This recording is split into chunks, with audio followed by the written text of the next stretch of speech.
Train, bus, hôtel, voiture de location, parc d'attractions, restaurants, c'est tout un pan de notre économie qui se réveille. Bonjour Jean-Marc.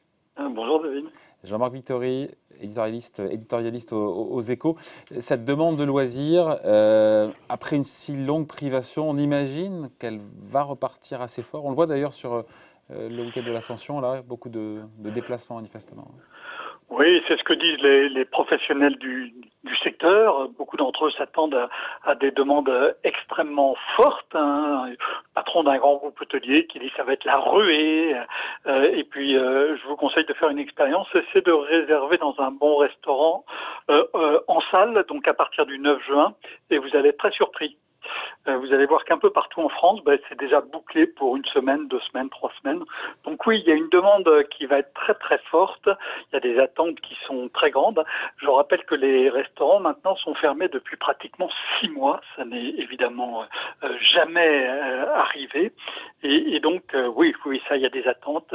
Il va y avoir une explosion des achats, des dépenses dans ce secteur dans les semaines à venir. Donc des achats, des dépenses et aussi de la pénurie, parce qu'autant la pénurie, on la voit notamment sur les locations de voitures. J'en ai fait les frais pour cet été. On me dit déjà qu'effectivement, il faut se dépêcher, sinon il n'y en aura plus. Mais est-ce que, comme dans les usines, ce réveil de l'économie, encore une fois, du secteur des loisirs, ça peut provoquer des pénuries ou dit autrement, des goulets d'étranglement ?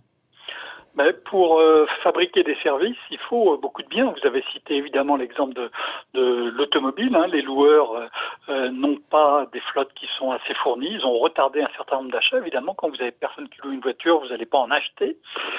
Sauf que là, les clients se réveillent brutalement et ils veulent tous louer des voitures et il n'y a pas assez de voitures. Et l'industrie automobile elle-même fait face à des pénuries de puces. On en a déjà parlé.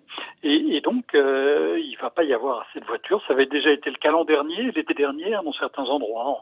En Corse, il y avait eu des pénuries. Il manquait des milliers de voitures aux loueurs. Cette année, ça va être un peu partout.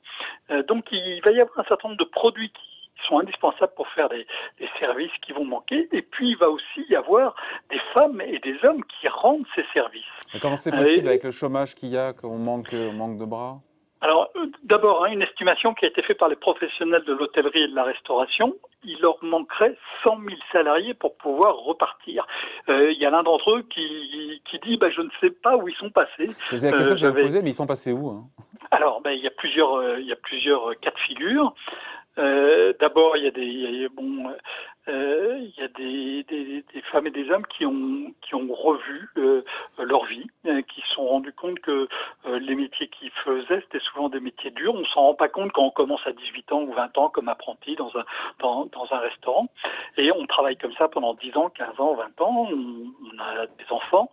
Et il y a beaucoup de ces salariés qui se sont rendus compte que les enfants, ils les voyaient jamais, qu'ils avaient une vie de famille qui était en fait assez pauvre par rapport à ce qu'elle pouvait être, et donc qui ont cherché et qui ont changé de voie, qui entre-temps, pendant la crise, ont changé de voie. Il y en a un certain nombre d'autres qui n'ont pas pu travailler pendant 6 mois, qui ont réorganisé leur vie autrement, sans encore pour l'instant trouver une nouvelle orientation professionnelle. Il y en a d'autres encore qui sont tombés dans une situation de pauvreté très compliquée. Quand vous discutez avec les responsables d'associations, d'entraide, ils vous disent qu'ils ont vu arriver depuis quelques mois une population de nouveaux pauvres qui n'avaient absolument pas auparavant, parmi lesquels il y a notamment les barmen. Et donc, quand vous êtes tombé dans une situation de pauvreté assez profonde, c'est pas facile de revenir au boulot du jour au lendemain. Il faut réapprendre toute une série de rites et reprendre un rythme qui est très différent. Et donc, ça ne se fait pas instantanément. Donc, pour beaucoup de raisons, dans un certain nombre de secteurs, on va manquer de femmes et d'hommes. Ça paraît effectivement très étrange dans dans un pays où la population active a chuté fortement, mais on l'a vu aussi aux États-Unis, et on l'a vu notamment dans les dernières statistiques de l'emploi aux États-Unis. Vendredi dernier. Voilà, hein, où il y a eu beaucoup moins d'embauches que ce à quoi s'attendaient les experts. Et la raison principale pour laquelle il semble que ces embauches n'ont pas pu avoir lieu, c'est parce que les employeurs n'ont pas pu trouver les gens qui travaillaient, alors qu'il y a 18 mois, ces gens-là, les gens qui manquent aujourd'hui, il y a 18 mois, ils étaient au travail, aujourd'hui, ils ne sont plus. Voilà. Et pourtant, donc, sur le papier, pardon, Jean-Marc, sur le papier, ce réveil de l'industrie des loisirs, c'est quand même bon pour l'emploi, parce que ce sont des secteurs qui recrutent, enfin, qui utilisent beaucoup de main-d'œuvre. C'est des secteurs qui emploient beaucoup de main-d'œuvre et notamment de la main-d'œuvre non qualifiée. Et on sait en France qu'on a un problème de chômage des non qualifiés, qui est un problème majeur, qui est plus aigu que dans beaucoup d'autres pays. Et donc l'hôtellerie, la restauration, les services de loisirs sont très demandeurs de ces actifs-là. Et pour l'instant, il risque de ne pas y en avoir assez, malgré un taux de chômage très fort. Enfin, ça n'apparaît pas dans le taux de chômage d'ailleurs, parce que les chiffres du chômage sont eux aussi perturbés par ces changements de comportement des actifs.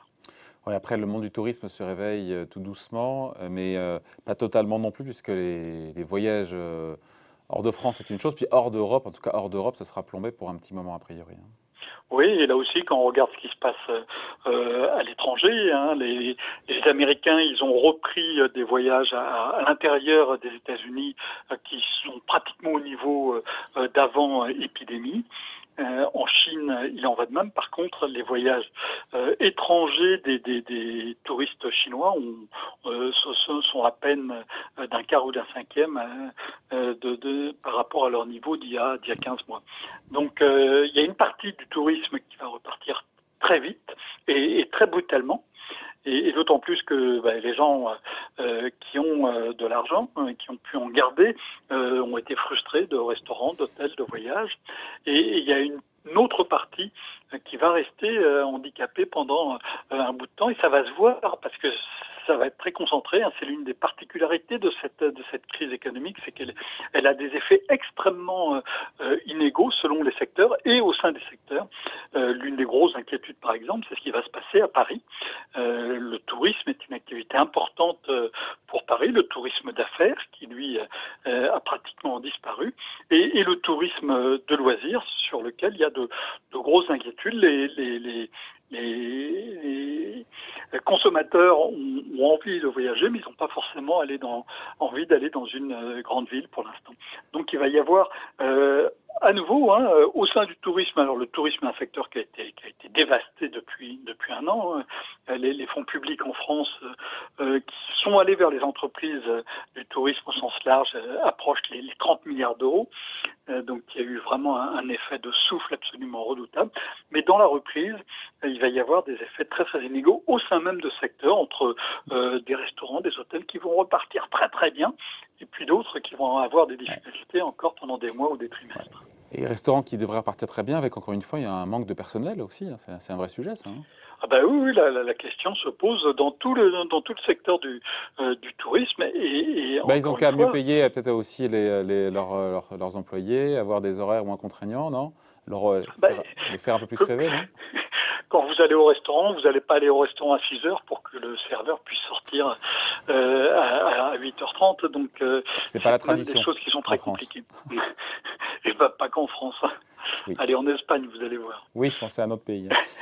Bon, merci en tout cas. Mais Jean-Marc Vittori, donc éditorialiste aux Échos. Merci Jean-Marc, bonne journée. Merci, au revoir. Salut.